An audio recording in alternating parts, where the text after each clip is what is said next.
down to about 7 degrees. Now you're up to date on News Talk. The Newsround on Off the Ball. This is News Talk. Good evening, you're welcome along to Monday Night's Off the Ball. It's Eoin here with you until 10 o'clock this evening. Coming up, we've got Monday Night Rugby. Coming up from 8 o'clock, Mike Sherry, Liam Toland will be with us to chat through Ireland's mediocre performance on Saturday, I think it's fair to say. After 9 o'clock, Richard Jolly will break down the weekend's Premier League action, and we'll also be hearing from the Shamrock Rovers camp after they secured the double against Cork City yesterday in the FAI Cup final. Our number is 0879 180 180 if you want to get in touch with us. We'll have Stephen Doyle with us in just a moment. Michael McCarthy, how are you? I'm good, Owen. How are you? All good. Like, you're deciding what's the top story from the weekend, and even if you distill it down to the football, is it Shamrock Rovers yesterday? Is it Liverpool yesterday? Is it the wonderful 93rd minute equaliser from Sunderland on Saturday? I would say actually no. Wonderful for all. The Canadian Premier League's conclusion yesterday. You've seen this, right? I haven't. Was the highlight of the weekend. Out news on live on air. I was only watching it before coming on. This it's exactly what you might imagine the Canadian Premier League to be. It's like this snow-drenched setting that you could have in FIFA 98, and then they got rid of it because it was a completely useless video game concept. But you've got Atletico Ottawa up against Calvary FC, and in the middle of the worst conditions ever for football, where you can't even see the ball, this guy Fernandez produces one of the greatest bicycle kicks you're ever likely to see, to the point where it's now been coined the icicle kick, and he would later go on to score the winner and secure the Canadian Premier League. There you go. And there's Canadian teams in the MLS, isn't there? Yeah, so this is like real TNS stuff versus Barrytown in the Welsh Cup final, is it? This is the real stuff, absolutely. This is exactly what you'd expect from Canada. And even his second goal, between the equaliser and the winner, the snow had built up to the point where he could do a completely different celebration for his second goal, which was to jump into a pile of snow behind the goal that wasn't there for the first goal. So congratulations everybody at Atletico Ottawa. Put out the bat signal there, Emma, for Kevin Kilbane tomorrow night's football show on the Did you notice one other thing on? I know it was the depths of winter, but there was so many players wearing gloves. The game is gone. Yeah. The game is absolutely gone. Snowstorm. I've digressed at a point to say good evening, Stephen Doyle. You're very welcome. Thanks, Owen. You were at arguably the main event in world football over the course of the weekend. You were commentating on Manchester City versus Liverpool yesterday. Yeah, myself and Mr. Kerr. I have to tell you, Brian was just... he's a bundle of energy yesterday. He was delighted to be over there at the live match, and it was a great occasion. I'm going to go off the football point. I said this yesterday in the commentary. I think Manchester City have nailed pre-match entertainment, because we often complain about what goes on at the Aviva Stadium with the music drowning out the crowd and all that kind of stuff and killing the atmosphere a little bit. So this is what City do. Outside the stadium, they'll have a live band outside the stadium. So when we go in, pretty early, So outside you can still hear the music going, and you usually have local band playing all the local Manchester hits. They're banging out a bit of Oasis, Stone Roses, all that kind of stuff. Sometimes they'll have a DJ playing all the Hacienda classics. And it is great because it really gets the atmosphere going outside the stadium. But they keep it outside the stadium. And then when people go in, they're still all, buzzy after the entertainment outside. And then they get inside and they're waiting for the football. It's a really good way to do it. Is it like concourse level sort of stuff? Yeah, exactly that. There's a bit of room around there, isn't there? Because it was a massive modern-built stadium. So it's like they have an area to kind of make their own. Yeah, you huge do that space. Like in the Aviva, really, or in Croke Park. Yeah, definitely. There was a huge space. So it's I don't know. There are places around the Aviva Stadium. Just is it the? Let me think now. Is the West Stand? Is it when you just arrive there, west or east? Yeah, there's some room in there as you walk in. Is. Yeah, less than Croke Park. But anyway, the game itself, I was expecting, you're kind of thinking Liverpool have turned a corner here, getting that win against Aston Villa last weekend, and then the performance against Real Madrid, and you're thinking, okay, they've got a couple of midfielders now playing well. Gravenberch and Alexis McAllister were looking good. Salah had scored in back-to-back games. It just looked like things were coming together. Mamardashvili has looked okay for a man standing in for one of the best goalkeepers in the world, but right from the off, Manchester City just completely dominated them, and they did what Arne Slot doesn't like teams doing against them, and that's kind of sitting deep, creating a low block, and not allowing his attackers to try and score against them. And it was just really poor from Liverpool. I missed the build-up to the game yesterday on Sky. Was it Mike Dean who was the referee who interjected for the equaliser on television? Yeah. But it just kind of comes out of absolutely nowhere. Mike Dean pops out of nowhere. He did for the penalty as well. Yes, yes. Doku was fouled, yeah. It's just, they never tell you that Mike Dean... Well, I never watched the build-up from like 3 o'clock or whatever, but as far as I've ever seen, I've never been aware he's there until he's suddenly talking about the event. Like, it's fine. They've reduced his role, I think, a little bit to the point where he kind of pops up out of nowhere. I trust you didn't have a referee interjecting on your commentary when Virgil van Dijk nods to the bottom corner of Donnaruma's goal, do you? In a way we that should do that. Maybe we bring should over look like at Alan Kelly or someone with us for the for the big games. Were you up in arms about the call in commentary? Yeah, Brian was straight out there. In fact, we were, and I think it's kind of gone. It's gone by the wayside because of the controversy over the goal. But the penalty kick awarded to Manchester City, I thought, was really soft as well. There wasn't a huge amount of contact there, and it was just Knocked him off kind of balance. going a little bit, yeah. But I He don't think missed it was them the first time, and then the other part of his leg grabbed him.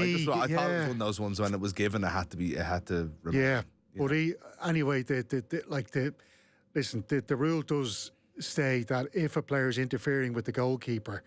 Now, Donnarumma, he showed last week against Bournemouth, because we did the Man City Bournemouth game last weekend. This guy can be rattled. He was rattled for the corner kick that Bournemouth scored from last weekend.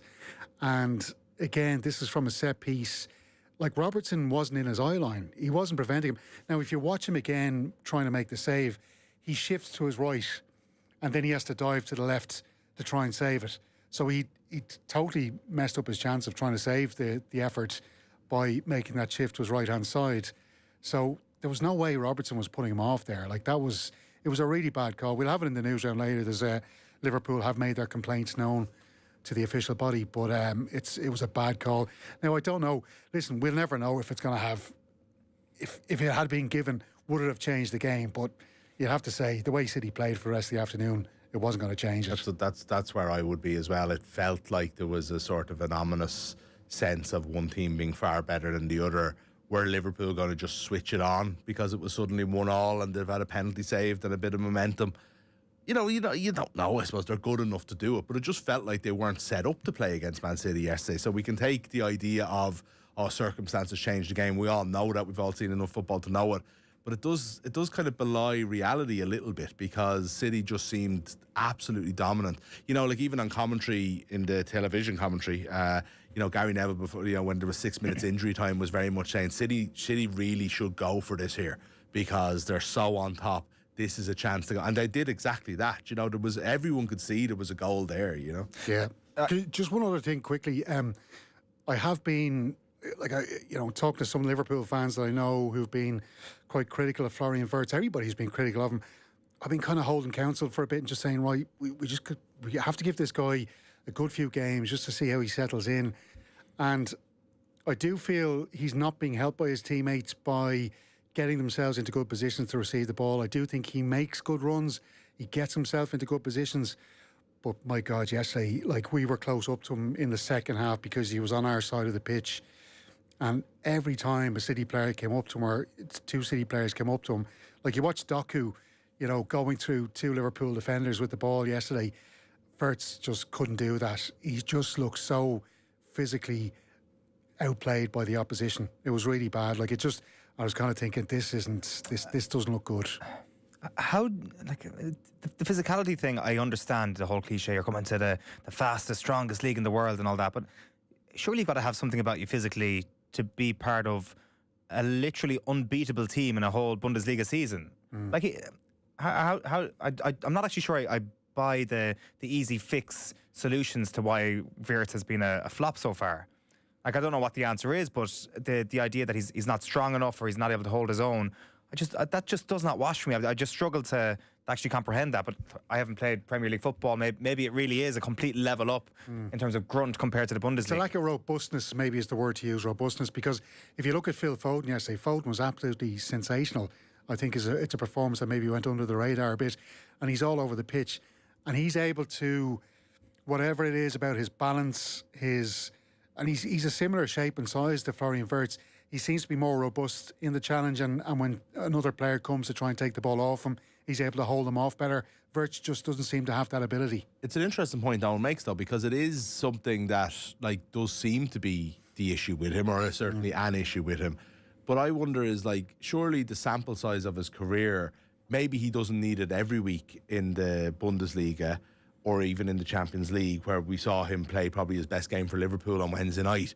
But surely he's had games where that's been needed. And if you're going to pay a ridiculous amount of money, what was it, 130 million or so for a player, then surely your due diligence is to make sure that you've seen him in that environment and you've seen whether he has that robustness or physical strength or toughness or whatever it might be in the big games against Bayern Munich or in whatever game it might. I'm sure he's played English teams in the Champions League and so on. And how has he performed at that level? Now, again, maybe he hasn't settled into the team yet, and it's nothing to do with his physicality. That's just coming across because, things aren't set up well for him. That's what I'm saying he about is quite sight. Or his teammates aren't helping him, that kind of way. It's one of those things that's been, a spotlight's been shone on it almost unfairly.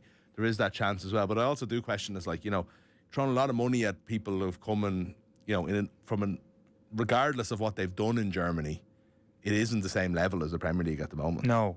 The one other thing I'd say on Manchester City as well, last year when they were going through their really bad run of form, at the start we refused to accept that this run of form was going to continue because we got so used to Manchester City being dominant. I wonder, is the flip side of this happening? That we're going to be slow to realise that actually Manchester City are back because we still feel that there's a disappointing results about to happen. Yeah. At Tottenham turning them over, or who was it? Brighton turning them over earlier this year. Villa only 2 weeks ago. And see, that's the problem. So since they've played Spurs, they were well beaten by Spurs at the Etihad earlier in the season, and we were like, here we go again. They lost to Brighton the following week down at the Amex. But since then, we talked about it on Friday. Their results in the Champions League and in the Premier League at the Etihad have been unbelievable. They've been just absolutely casting teams aside. 3-1, 2-0, beating good teams really casually. Early wins, wrapped up at half-time, like basically yesterday's one was. But their away form, I think we just have to wait and see, because they arguably didn't deserve to lose to Villa, but they didn't do enough. They created one chance in the whole game. And Villa Park's a hard place to go, don't get me wrong. It's not one of those, a lot of the big teams are going to struggle there, you would think.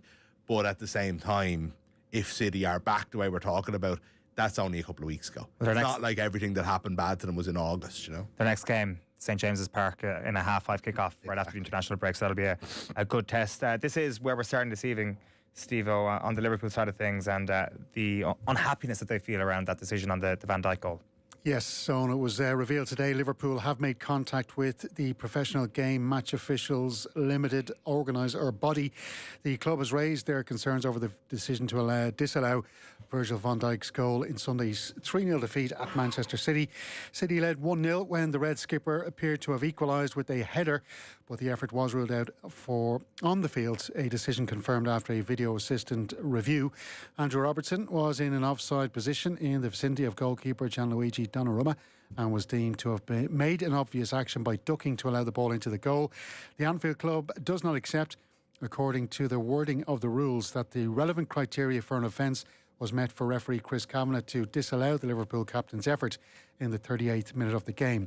After the game, Liverpool boss Arne Slot was asked about the decision. I would like to emphasise on the fact that being 2-0 down at half-time was a fair reflection of how the game went. But I've been on the opposite side, that my team was much better than the other team. We were 1-0 up and then maybe not scoring the second one, and then the other team gets the set pieces 1-1, and then all of a sudden things change. So this can happen in football. It's not to say for me that it was a clear and obvious for me that it was a wrong decision that this goal was not allowed.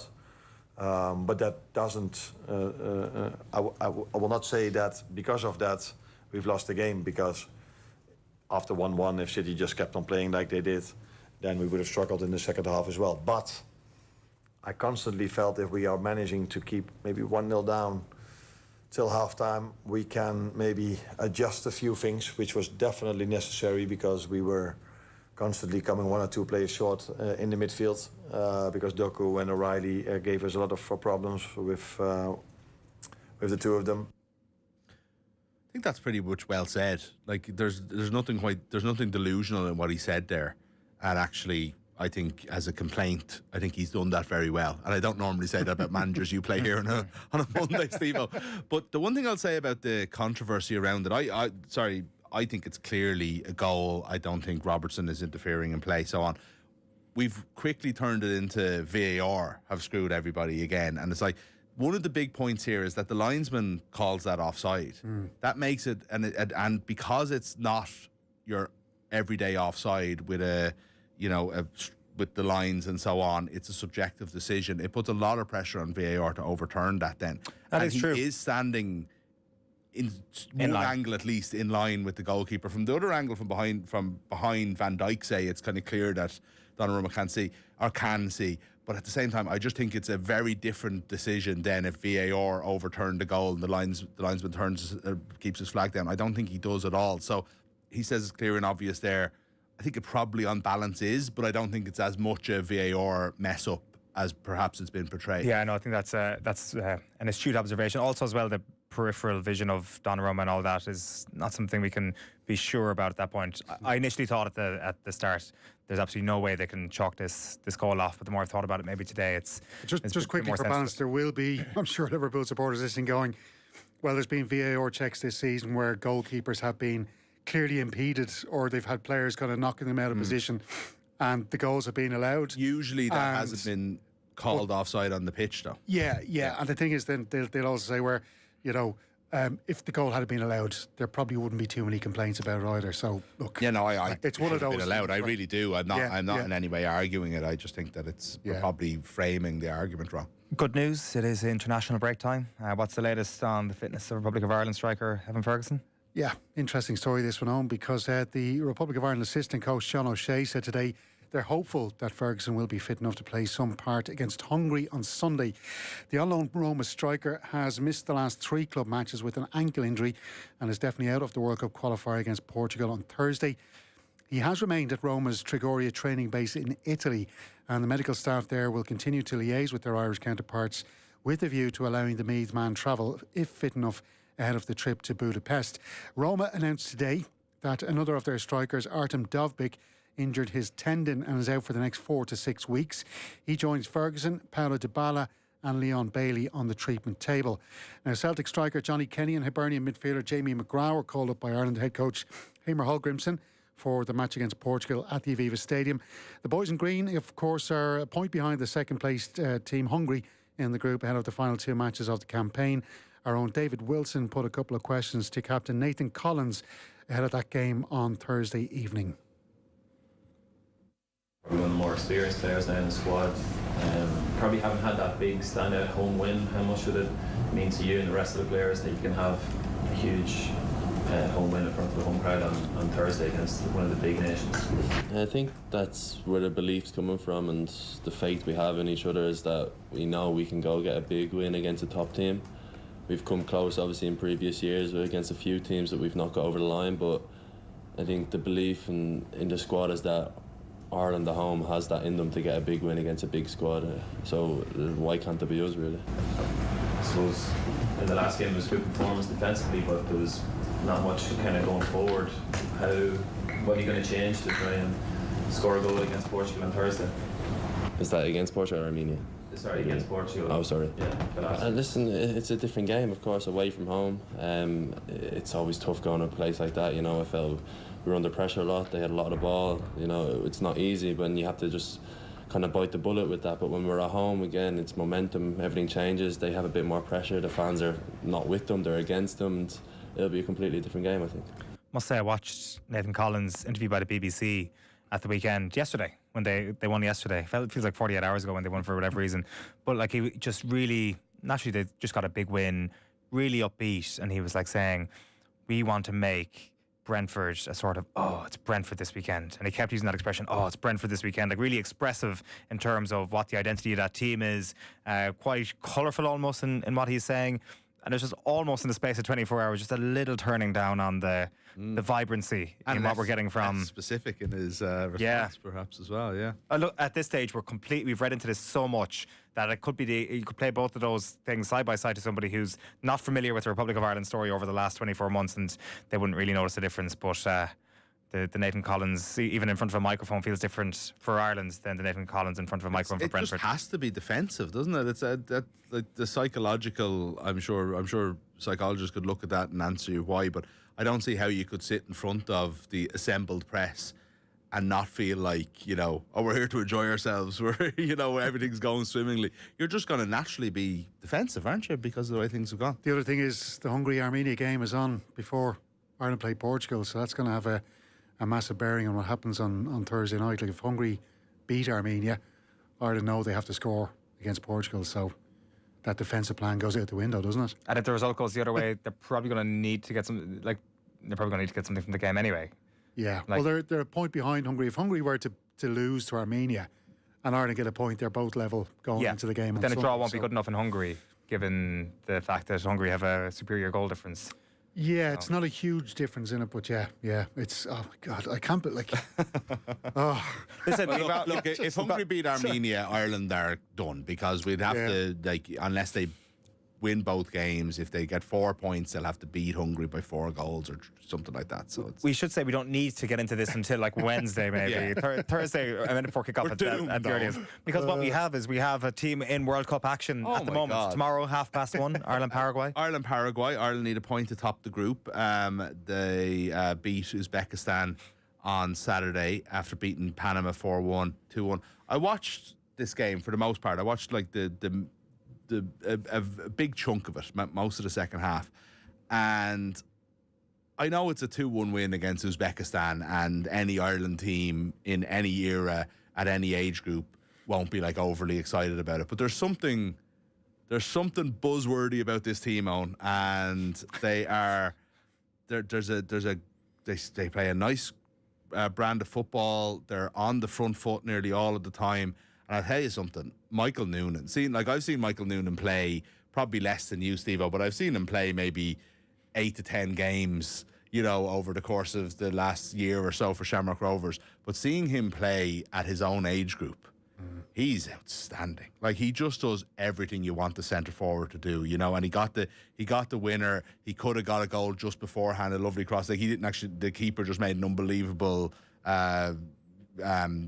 catch off a cross that was going straight onto his head, but just in the right places all the time. But his hold-up play and his distribution and everything like that is fantastic. Richie Towell was in last week making the point that this under-17s team is benefiting so much from a collection of them just playing first-team football. Yeah. The fact that Michael Noonan has been exposed to adult football for a good portion of this calendar year has really stood to him in terms of those moments as well.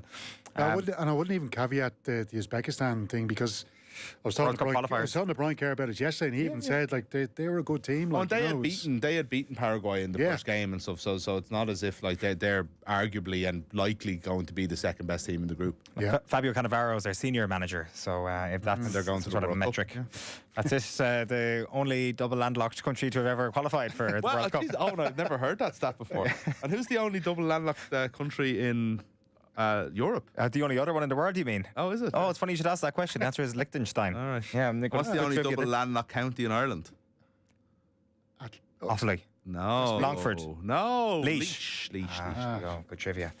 Right. Midland listeners texting in anger now in the next few minutes. Let's round up some of the football then. Massive day yesterday for Shamrock Rovers at the Aviva, Steve-O. Yeah, Rovers celebrating a first league and cup double in 38 years on. The Hoops beat 10-man Cork City by 2-0 in the FAI Cup final at the Aviva Stadium. Rory Gaffney scored both goals for the winners in the second half. City played the second period with 10 men after Harry Nevin received a straight red card shortly before half-time. Rovers head coach Stephen Bradley stated after their historic win, there's no ceiling for his team.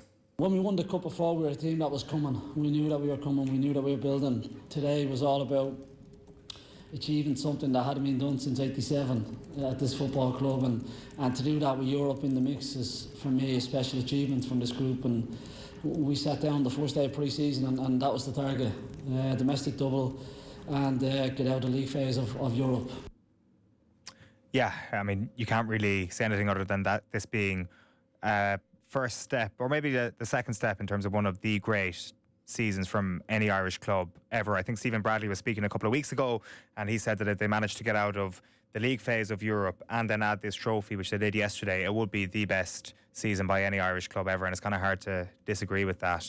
I mean, I think, are the Cork fans up in arms with the red card yesterday? It's kind of hard to disagree with it being a red card. Stupid red card, because what's annoying about it is that Cork showed up and probably had one of their best performances of the season and really frustrated Rovers and played very well, and they were making a cup final out of it, and they even did for long after the red card, but like it just put them so under the cosh. Like it was just so hard for them to do anything after that. And yeah, you got like the evergreen Rory Gaffney grabbing a couple, like that's a kind of a great story as well. Get him in the Ireland squad, obviously, you know, the usual calls will happen, but Gaffney's the second finish from Gaffney was absolutely outrageous. Beautiful. Yeah. Some player. But it's mad. It's a mad thing, Shamrock Rovers' relationship with this competition, because like they had dominated it for basically since the start of from the 1920s all the way through to winning 3 in a row, 3 doubles in a row in 1987, and then stopped, and it became a massive Achilles heel. They won it in 2019, but like they're barely even making finals. Like, you know, they're hardly ever in the FAI Cup final. So this was a really big deal to win this. So this is a big deal for this club and for Stephen Bradley, and he was, you know, they did not put out every player that they wanted in Athens. It had possibly one of the best, 2 minutes away from the best Irish European result of all time, possibly. And they rested a couple of players for the cup final. That's how much it meant. Yeah. He said he's going to let them off the leash, as he said there. The Ike Athens performance and result was sensational, because I was doing a good bit of research on that Ike team last week, and it's just littered with internationals, like a really, really good side. And for Rovers to go out, and like the only changes that he did make a lot of changes. He kept his back three and goalkeeper. Lee Grace ended up playing that match with, you know, a bit of a knock. Just to hold them to a 1-1, never mind. Granted, it would have been better if they got the 1-0, but even to get that 1-1 in Greece, absolutely unbelievable. And, you know, no doubt they went out the Aviva Stadium as well yesterday thinking, let's do our pals over in Fisborough big favour here by... Yeah, definitely. That was the big thing for them. They all went around with like green, white, black and red scarves at the end of the game. You know, a double win for Dublin. What an amazing night. But should actually just mention when I was saying about Cork there, if McGinty doesn't make that save before, like about 3 minutes before Gaffney scores the first goal, if that was an unbelievable save, and if it goes 1-0 and they're hanging on, 10 men behind the ball, you never know. Yeah, absolutely. We have one other League of Ireland story here, Sivo. Dundalk confirmed that the club has changed hands with majority shareholder John Temple's 65% stake acquired by Chris Clinton, who is based in the United States. Clinton has stepped in as club chairperson and will appoint a new management board in the coming days. The Lily Whites won this season's First Division and are currently in the process of upgrading their facilities at Oriel Park. First team manager Kieran Kilduff recently committed his future to the club by signing a 2-year deal to stay on as boss. Right, that is pretty much it when it comes to football news today, but still loads more to come on tonight's Monday Newsround. We've got rugby coming up next, and before the break, it's time for the Cash Machine. News Talk's Cash Machine. Now, after our biggest ever winner last week, there's another record prize amount to be won this Friday. The number you need to know is €264,000 exactly. And there are 2 ways you can enter. You can visit newstalk.com/cash machine, where you can enter online, or you can text PLAY, PLAY, to 57557. That's 57557. You have to get your entry in by 3 p.m. on Friday. Then across the Go Loud network of stations, someone will get that call. If your phone rings, you have to answer it within 5 rings. Give us the exact amount in euro and cent, and you'll win the cash. So remember that amount one more time, €264,000 exactly. It's for over 18s only. Text costs €2.50 plus your standard message rate to play. You are playing across the Go Loud network of stations, and terms and conditions are on newstalk.com. Off the ball on News Talk. As the leaves fall, find warmth in the heart of Kildare. Killashee Hotel is enchanting at every turn. Think crackling fires, captivating gardens, candlelit dinners, and sumptuous suites. Make this autumn one to remember. Learn more at killasheehotel.com, part of FBD Hotels and Resorts. If you smell gas at home or on the street, don't ignore it. Open windows and doors. Don't smoke, vape, or use a naked flame. don't unplug or switch anything electrical on or off. Turn off the gas at the meter. Then, no matter who your gas supplier is, call Gas Networks Ireland on 1800 20 50 50. Visit gasnetworks.ie to screenshot the safety steps, save them to your device and share with friends and family. Black November is here. Shop at Yisk for fantastic offers. Come and celebrate with us. Right now you can save up to 70% on more than 1,000 items. Yisk. Scandinavian sleeping and living. When life throws everything at you, find your calm with Zenflor Calm. With the 1714 culture, vitamin B6 to help reduce tiredness, and saffron extract to support relaxation and emotional balance. Let Zenflor Calm be your support. Ask your pharmacist how Zenflor Calm can help you find your calm. Love Actually in concert. Saturday, December 20th at the Convention Centre Dublin. See one of the world's best loved modern Christmas films on the big screen. Tickets from €73, subject to fees and service charges. On sale from Ticketmaster and singularartists.ie. Love Actually in concert. It was the night before Christmas, not a light in the house, when suddenly was heard the click of a mouse. Then all of a sudden, with a great roar, a website appeared. The Fantasy Christmas Light Store. Don't leave it to the night before Christmas. At the click of a mouse, decorate your house. Or if you're not too far, then drive your car to Fantasy Lights, just off the Walkinstown roundabout. The magical home of Christmas. At Fantasy Lights, you're sure to see a showroom full of fantasy. Go to the Fantasy Light Store or visit fantasylights.com. Well, tusa Kurt Brega me le. Ní éis live me rá. Tá me oráliad. Ní hinne dódig me. Ná bratnig mar sin arm a fit.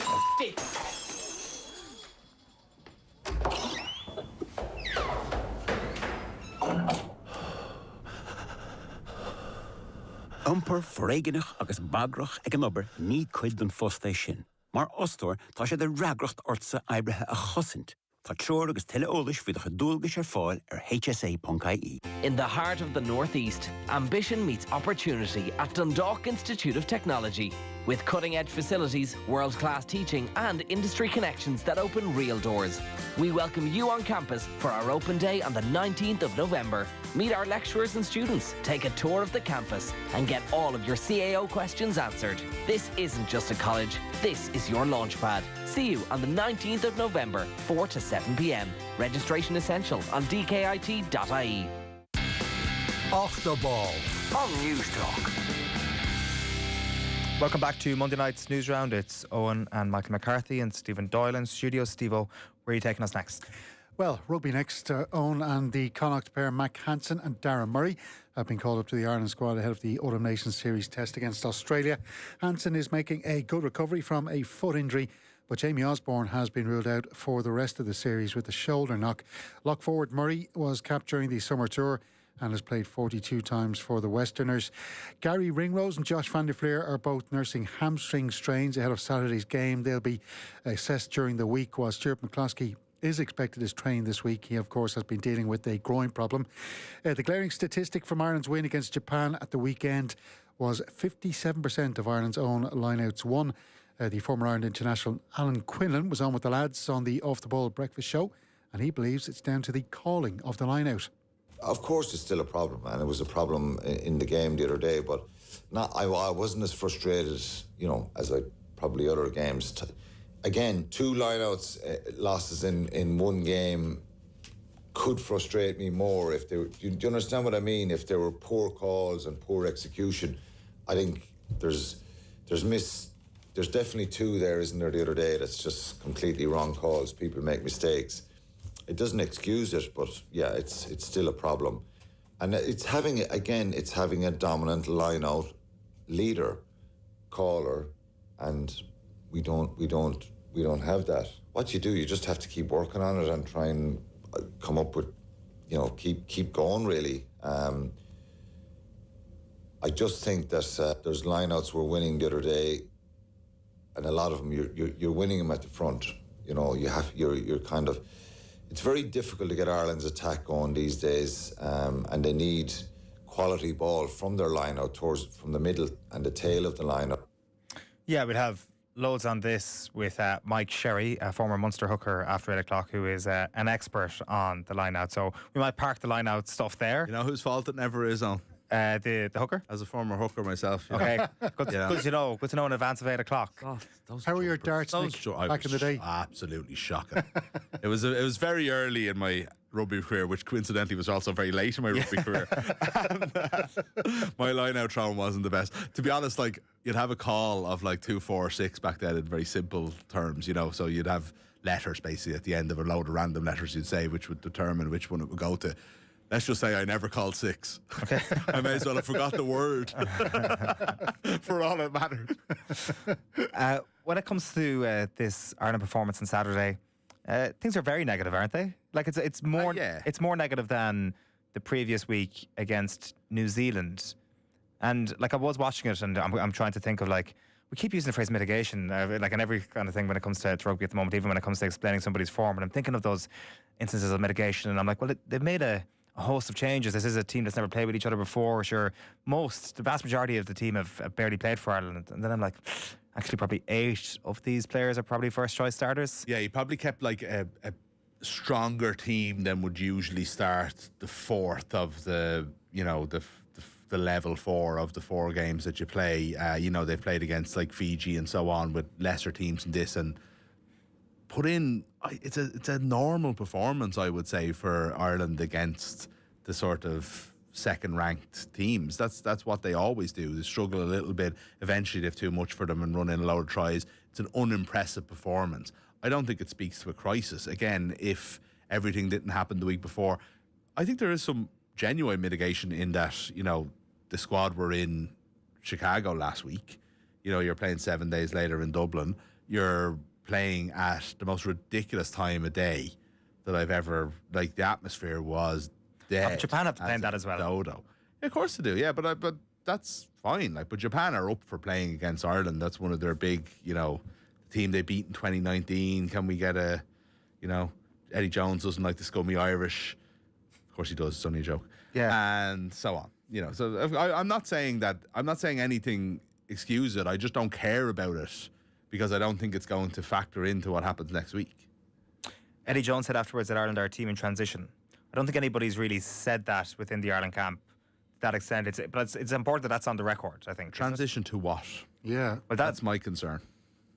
Who are the players coming behind the ageing players in the squad? That's what I'd wonder. Well, it's the now injured Jamie Osborne. And I think even then we've seen him play 2 games in a position that's not his optimal position. Yeah. So could you say that was opportunity wasted with Osborne? I'm not saying that you would necessarily do anything different with him, because Keenan was always going to be out of this, but it feels like that's a bit of a missed opportunity to see him at 12. You're talking about the 27-year-old Tommy O'Brien. Granted, it's the reason why he's so late onto the scene in an Ireland jersey is because of injuries. He's been sublime. He's been the story of the window so far. You're talking about Paddy McCarthy getting his first try. The problem is that the next best new player who looks really, really good is Gus McCarthy, and there's 2 brilliant players in front of him. So, who are also young, yeah.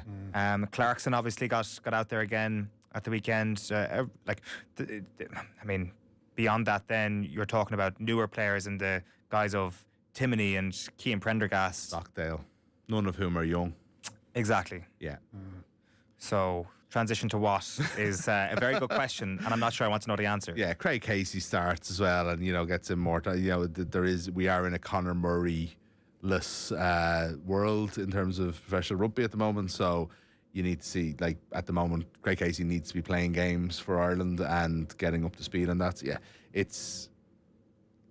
if you come out in November, though, with Tommy O'Brien and Paddy McCarthy established as international players, you know, you'll have Joe McCarthy coming back for the Six Nations.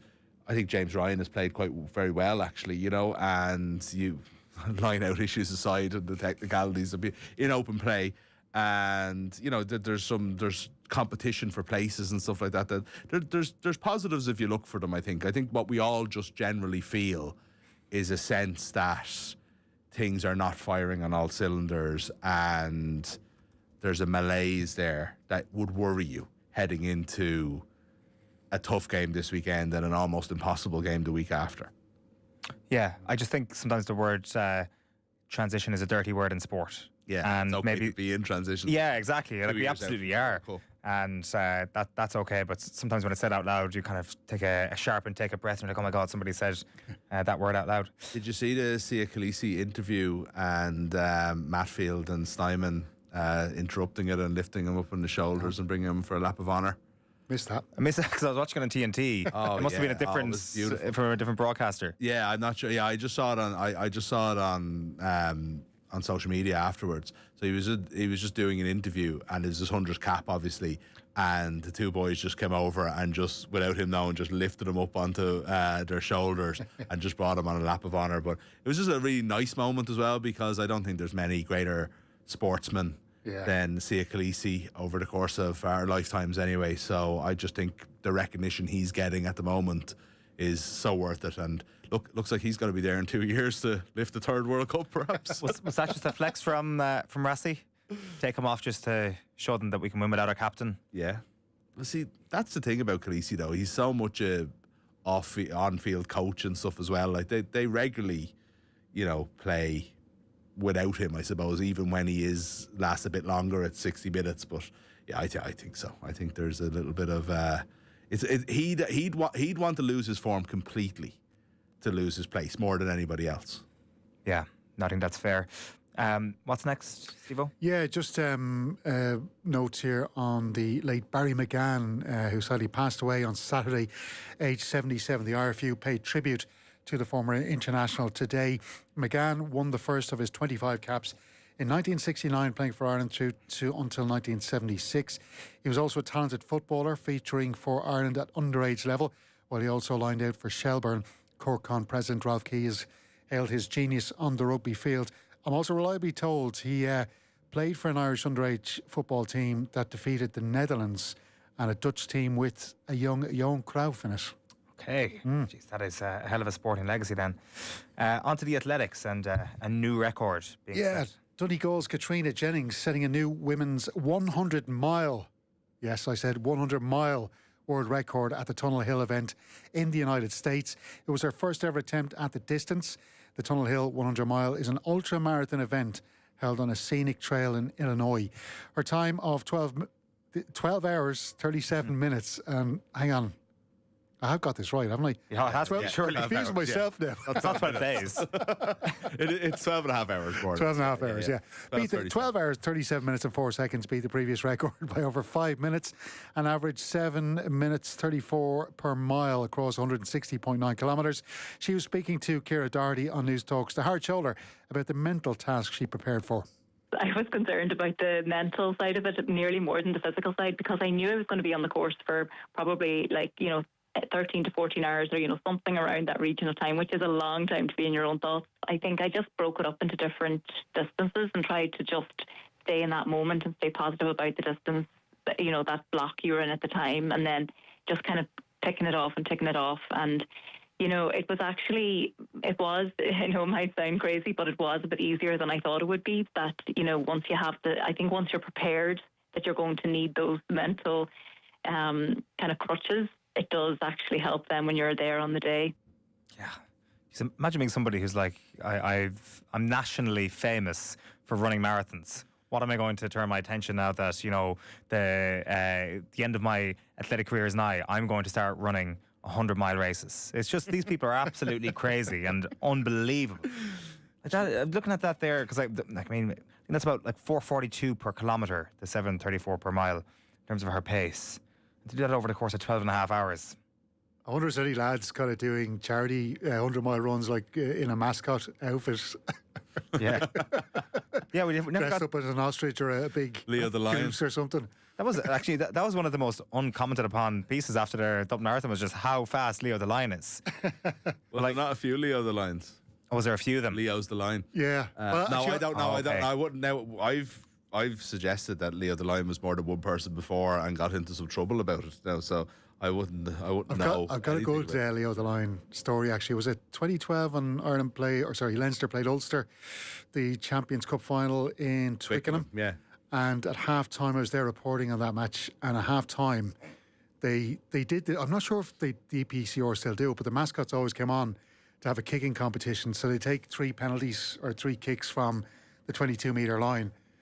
And out comes Leo the line and Ulster's... I can't remember the Ulster... What? I was going to ask. Ulster they have this dog. I can't think of the name of the dog. And anyway... Sparky. Sparky the dog, yeah. So Sparky comes bear. out. Oh, he's a bear, is he? I thought he was a dog. Sparky the dog, who's a bear. Go on. So Leo the Lion comes out and he's like limbering up, and Leo the Lion has his outfit on, but he's got like a pair of, like, it looks like Predator boots on him. But Sparky's got his like big novelty bare feet. Leo the Lion was like smashing these kicks right through the crossbar, and poor old Sparky comes up with his novelty bare feet. He's hardly kicking the ball about 5 or 10 metres. It was unbelievable. It was one of the funniest things I've ever seen. So, but this was 2012. 2012, wasn't it? I think. So 8 years ago, Norman Pollock, aka Sparky, to retire from mascot duties, was a headline on the Ulster Rugby. Because of how crap he was. Website. Yeah, it had all come to a head. And then Ulster Rugby advertised a vacancy for somebody to get into the new costume on the 19th of June 2018. So did anybody get this job? I wonder. Must have a pair of boots. Hell of a weekend, by the way, for the mascots in England and across the UK, having to do their thing for, poppy season and all that. Yeah, always good to see them show respect. Still there. There was a Twitter account, wasn't there, about mascots minute silence. Standing attention to minute silence. Poor old Katrina Jennings, though. She broke the world record at 100 miles, and we've segued into a conversation about mascots. Slight digression there. You have Gaelic Games next, Steve-O. Na Fianna out of the Leinster Club Hurling Championship after a 1-point defeat to St Martin's of Wexford yesterday. The reigning provincial and All-Ireland champion suffered a 121 to 217 defeat at Wexford Park. Meanwhile, Ballyhale Shamrock's manager Henry Shefflin was among those to condemn the scenes at the end of his side's win over Kilcormac Callaghy of Offaly. Players were involved in a melee after the full-time whistle, with the fan also entering the playing field. Gardaí later confirmed a man in his 40s was arrested. The Monaghan champions, No, go for it. Monaghan champions Scottstown progressed to the Ulster Club football semi-finals courtesy of a 216 to 16-point win over Naomh Conaill of Donegal and Clones yesterday. Newbridge of Derry also advanced after their 18 points to 12 win over Madden of Armagh. In Connacht, Galway's Moy Cullen beat Shamrock Gales of Sligo by 120 to 19, while Era Og of Clare got the better of Rathcormac of Waterford by 20 points to 113 in Munster. The reigning All-Ireland Women's Club Football champions Kilkerran Clonberne are through to another All-Ireland semi-final. The Galway club retained the Connacht crown yesterday with a 321 to 9-point win over St Bridget's of Roscommon, and Kilmacud Crokes won a 4th Leinster crown in a row after their 5-13 to 1-8 win over Tinnahealy of Wicklow. I kind of get the feeling that these crazy scenes in Club GA are kind of a thing of the past. And I think we've got greater coverage of all the games that are happening around the country now. So if anything is happening, we tend to find out about them more than we would have done 10 years ago, for example. But even then, yesterday was like I was going to say, like, there was a summer of like 2018, I think it was, or a winter of 2018, where this stuff was happening every weekend, and yesterday felt like a bit of a throwback to that. Yeah, and it was a fairly shocking thing as well, because obviously I think most of us saw it in clip form, and you're kind of seeing its players involved, and then a fan kind of arrives from nowhere, and that fan is not holding back in the way that the players obviously are, trying not to be sent off and so on. So it's just a grim enough thing. I will say that if you look at it, the Kilcormac Callaghy players fairly quickly recognise what's happening and do everything they can to, get him out of there, for want of a better expression. So at least there's that. Yeah, it didn't seem like any of the players did anything in any way egregious or terrible. But yeah, it is.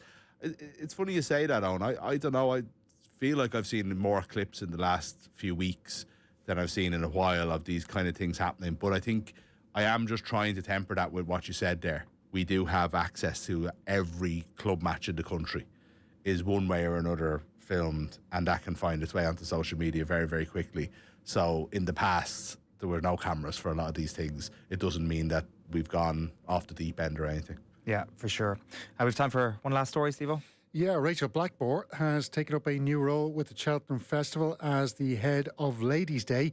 The Tipperary native, who was a Cheltenham Gold Cup winning jockey in 2022, will look to encourage more women to come racing.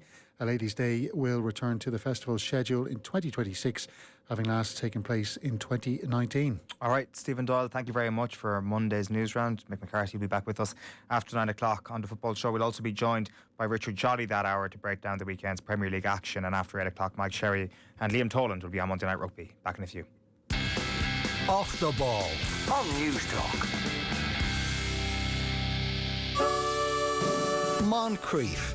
Women are the glue that holds communities together all across the country. They're in everything from tidy towns to homeless organisations to community organisations, even now to the GAA and sporting organisations. They're crucial. And somehow or other, we've built a system of politics in Ireland that means women are no longer included in our politics. Well, were they ever? Yes, I take that back. They were never. Right? Constance Market's the first woman cabinet minister in Ireland and indeed in Europe. And we had to wait from 1918 to 1979 to get the second one. Moncrief. Weekdays at 2 p.m. on Newstalk. Conversation that counts. The effects of personal debt problems often go beyond just financial. What we don't want to face can cause us to unravel. Stress eats at you, relationships unwind. It can feel like life's falling apart, but support is available. Get back on track with the Insolvency Service of Ireland, an independent organisation that helps untangle personal debt problems. See backontrack.ie. Supported by the Government of Ireland. Calling all heating engineers. Experience fast pump replacements with the new Grundfos Alpha range. The Alpha 1 Go and Alpha 2 Go are the only two pumps you need on the van for pre- and post-ERP integrated boiler pumps or standalone installations. Available from your local plumbing and heating merchants. Great to see you back at Specsavers. Okay, could you read out the letters on the wall for me? Yep. D-E-A-L... S? Yeah, DEALS. Deals. Oh, right. Yes, our Black Friday deals are eye-catching, but the letter chart's over here. Oh, sorry. At Specsavers, we've got all sorts of unmissable Black Friday deals, like up to €70 off one pair of designer glasses. Offer ends on 7th of December 2025. Conditions apply. Ask in